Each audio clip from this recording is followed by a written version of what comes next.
Hey friends, Vlad here. So I got a comment last time saying they didn't really understand what a Madvent was, and it absolutely did not occur to me that someone watching my videos might not already know. So to give a quick lowdown, it's essentially an advent calendar of jam-like games made by members in the Haunted PS1 community. Usually they're holiday or winter themed, but there's no rule saying they have to be. It's basically like how the haunted part of the name isn't strictly about being scary. While you'd probably get a different answer from everyone you ask, I personally like to think that we're aiming to be haunting, meaning to stick with you long after it's over. Doesn't have to be scary, more sticky. So let's see if any of the games this round are gonna stick. Loads of polish on this one.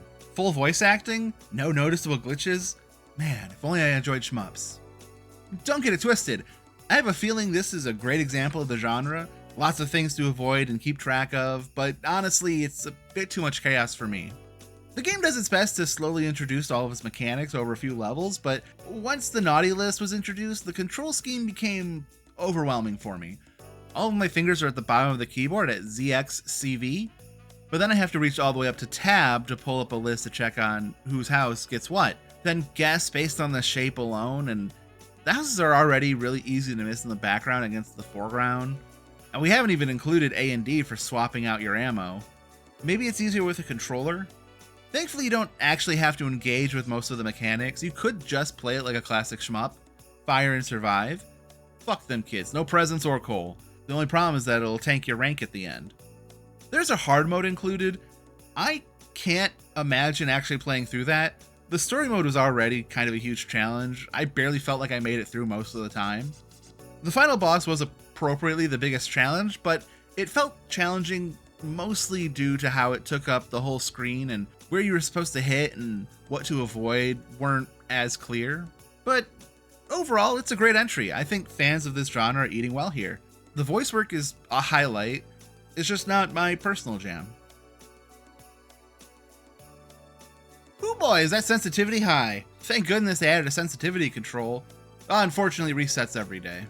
The game takes place in a train car where you're tasked with solving a puzzle. Every day you get one attempt, and after, I think, 7 failures, the game ends with a, you did it. You resisted the corruption to solve the puzzle.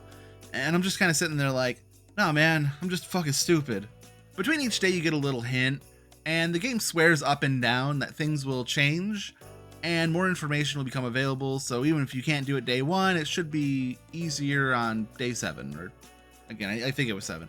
Anyhow, I didn't notice any changes to the puzzle hints, presuming all the images and things were puzzle hints. Spoiler, most of them aren't. The puzzle is just a series of letters with color blocks between them, and what any of that means, well, I guess that's what we're trying to figure out here.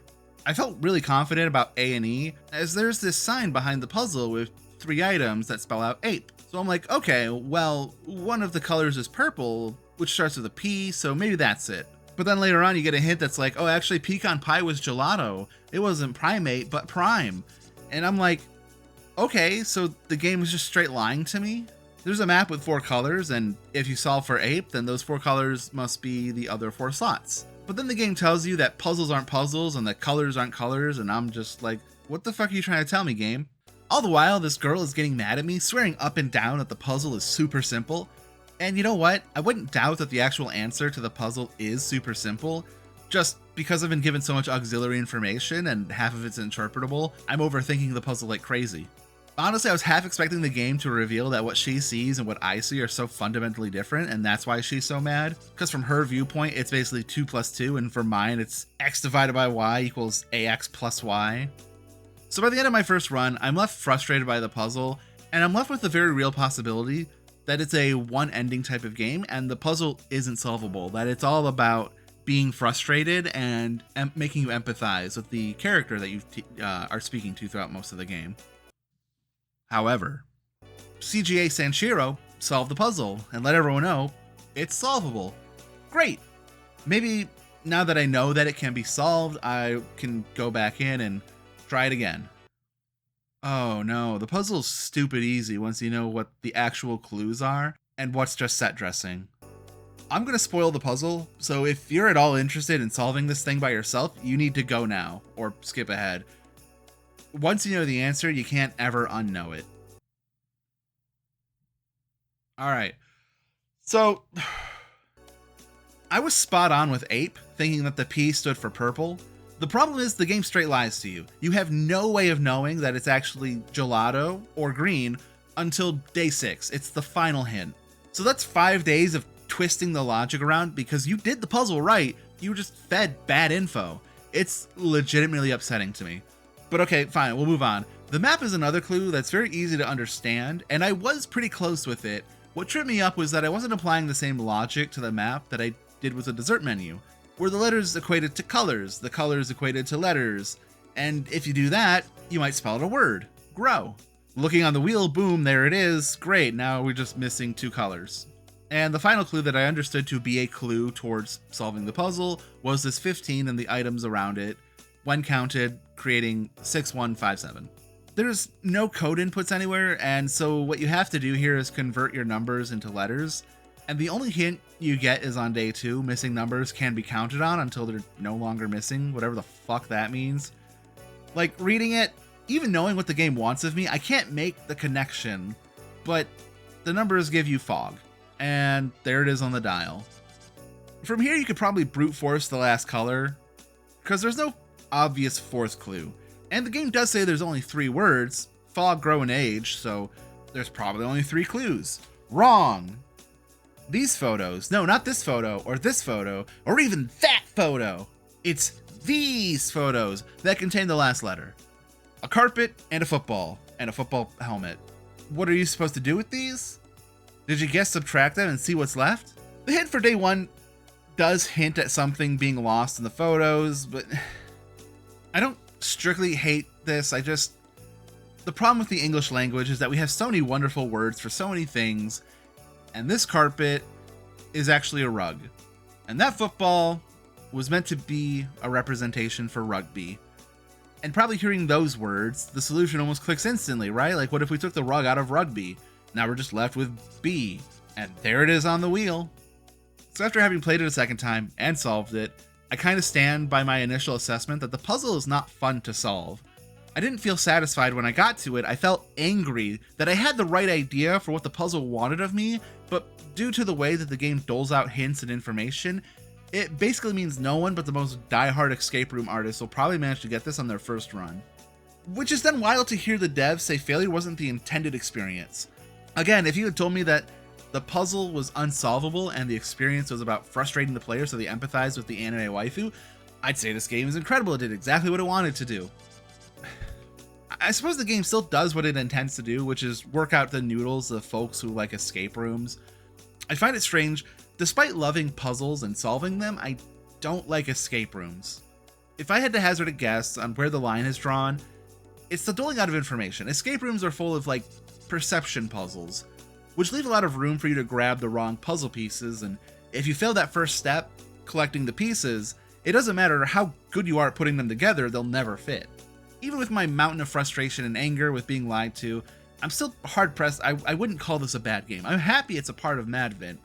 Seeing everyone come together to compare notes for their unsolved puzzles was really cool. And even though the entire game is based around this puzzle and the solving of it, the atmosphere of the location and the artistry, just in general, was pleasant. I liked the vibes. My first attempt was a mess. I didn't really understand the systems at play, and with some real-world time constraints, I tried rushing through. This worked out great until I found myself in tighter corridors where I couldn't avoid combat any longer.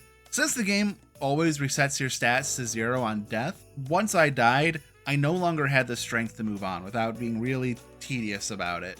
That said, my second run was far more successful.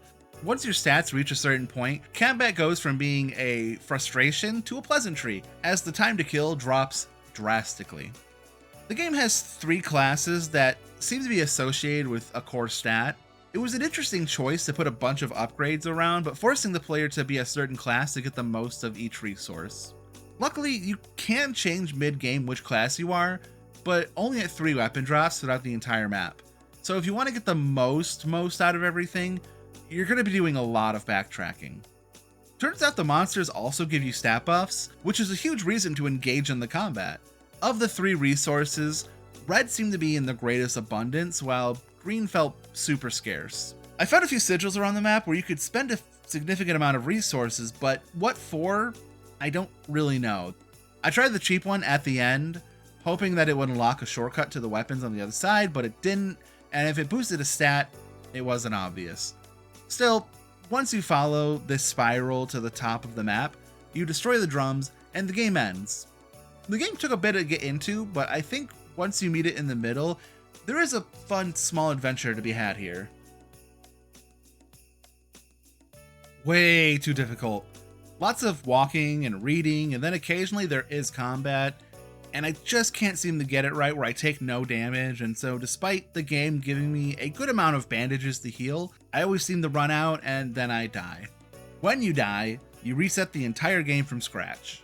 It's frustrating having to reset the entire game every time. I gave it about 5 runs or so before quitting. The best I got was the bell tower key, and then almost back up to the bell tower before cultists with psychic powers hit me from an unclear distance. They're really the worst enemies. The other two are dogs and zombies. The latter is slow enough that you can dodge them with a little care. There are some weapons to find throughout the game, but they break so fast, it felt like I'd pick up a weapon and then it broke one enemy later. On the plus side, it's using an engine I rarely see people in the HPS1 community use. Teak80? The art is really nice in that Atari way. The story had a decent enough hook to it. I wish I could have seen it through to the end, but I just wasn't getting better at the combat run to run, and it almost felt like RNG if I'd survive an encounter. I came back to this later actually and managed to get to the bell tower this time, only to find out that's where the game ends. The narrative concludes well enough for what was set up. It was mostly just disappointing to see how close I was on my second run. I think there's a neat little game here if you can get past how punishing it is.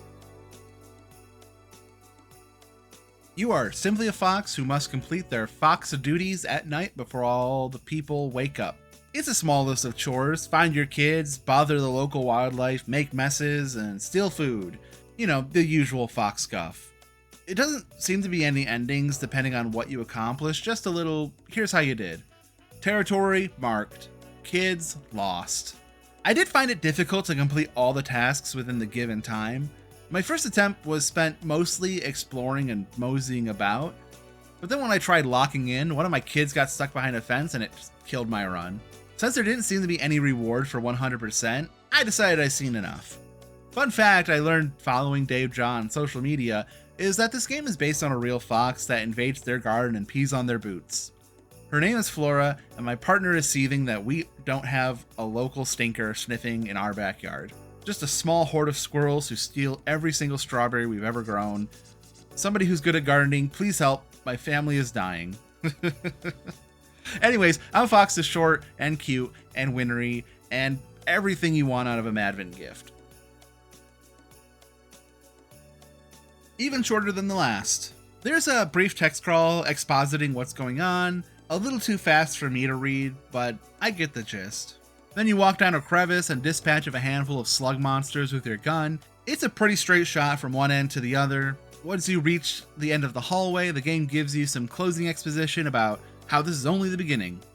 There's not a lot here, but I wager that's partially because the dev was busy helping out make the Madvent 5 launcher. I've seen Stage Fright help out with a lot of projects in the past, like Do They Know from Madvent 3 and the fan project Faith 64, and now Madvent 5. But I believe this is their first game they've made entirely on their own, at least based on their itch page and what they've been accredited for. You can tell modeling is Stage Fright's strong suit, as the monster and the gun models are well made.